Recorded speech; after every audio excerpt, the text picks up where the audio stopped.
Joining us now to discuss some of the anti-trans discourse we're seeing is National LGBTQ Task Force Communications Director Cathy Renna. Cathy, why have we been seeing an increase in government attacks against transgender rights in the last few months? Well, it's more than the last few months. It's really the last few years. And what we've seen is a real escalation.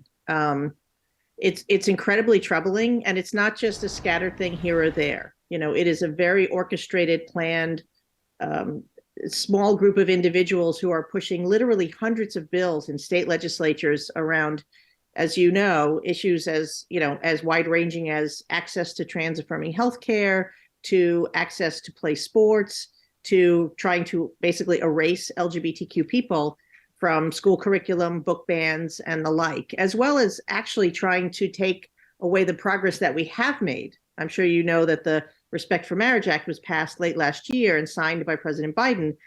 I mean, we're trying to put in insurance and protections for rights that we've actually fought for and won.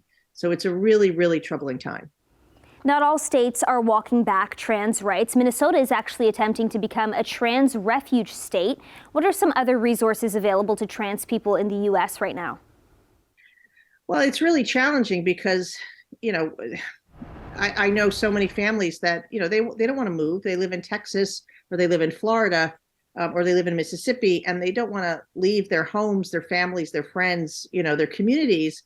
But they feel like their children may be in danger, or they feel like their family is being erased, or they're feeling like their rights may be taken away. So, you do have states like California, Minnesota, New York, New Jersey, where there is there's more of a climate for support and equality and respect and equal treatment of LGBTQ people. But, I don't think that's the solution. The solution is not move. I think the solution is, stay home, stick to your ground and fight. And that's what we're seeing a lot of statewide organizations do. And for those who may not know, what is the importance of gender affirming care?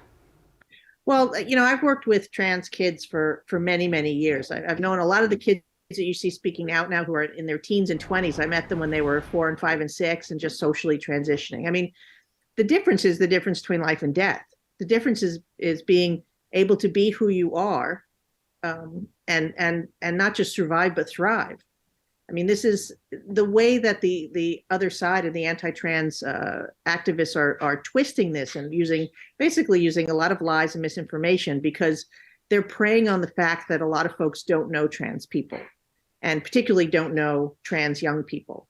And so the challenge is that we need to do a lot of education. But gender affirming care is something that all of our major medical organizations, the American Medical Association, the American Psychiatric Association, they are all very, very clear that the research shows and supports that young people need gender affirming care to be able to, not, like I said, not just survive, but thrive as adults. And trying to cut that off from young people, it really is just, it's absolutely horrifying. And we're losing young people because of it. Thanks so much for joining us, Cathy. Sure. Thank you so much.